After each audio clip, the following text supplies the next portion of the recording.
Hey everyone, this is Kayleigh and Immanuel. Welcome back, happy Sunday. It's great to have you here.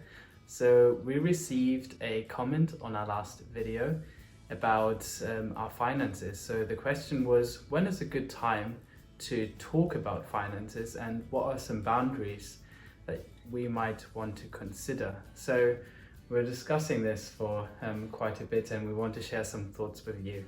Yeah, so we can see two sides to this coin of deciding when to talk about finances, and I'll start with the first, which is that it's important to have some kind of discussion about finances before you get married. In our opinion, it's something that is very important and has a big impact on married couples, and so it would be a shame for something to come up or something to be disagreed on that could jeopardize the marriage after marriage. So we certainly think it's something to be had before you get married, and the timing along that relationship line is the bit that has some nuances. Yeah. So the other part is the importance of protecting your emotional connection with this person, because there are lots of things that bond you with someone, and that can be praying together, sharing really deep thoughts with each other, but also immersing yourself into even knowing all the details of their finances. It can start to really bring you very close, and so it's important to be mindful of at what point in your relationship you're starting to share those things.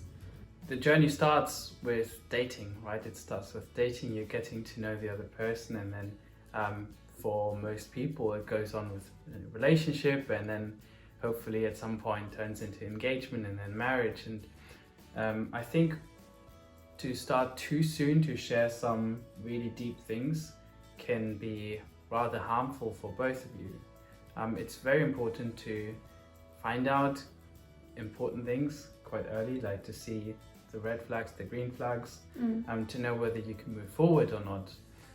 But sometimes I think that if we do talk too much, too deep, too early, that can bring us in a situation where we might not want to actually be in. It could cloud your vision from noticing things like red flags, or even noticing, do I really have a connection? Are we really aligned? A bit like sex, it can really just skew your vision of the relationship, and that's the bad things it could bring. It's spoken about too early. Yeah, so with finances it can be like, oh, I have this amount of debt and I have this amount of money, and so maybe then in theory you start making those plans of how in 3 years you can be at this point, and you can be debt free, and the one helps the other, and you make all those plans, and then you're actually thinking like 2 or 3 steps ahead, but maybe you actually haven't yet validated whether the other person has a relationship with God that is a foundation for you to actually move forward, or maybe that person has a control problem or like deep problem with jealousy, and there's other things that have to be addressed, but you jump like steps. And so I think this is where I think you have to be a bit careful as well.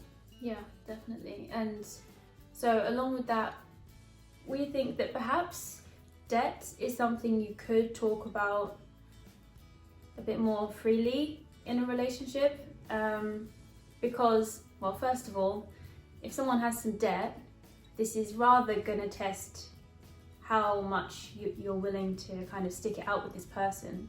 And if that puts you off, like perhaps this is something to think about, it's less likely to make you ignore red flags. Probably more likely to make you consider red flags and address them if they can be addressed. So perhaps debt you can talk about, and that's between the two of you to decide. You're in a relationship, you can discuss when you're ready to talk about that. And perhaps then a recommendation for knowing a bit more about finances could be after you're engaged. We spoke about finances, like details, a week before we got married.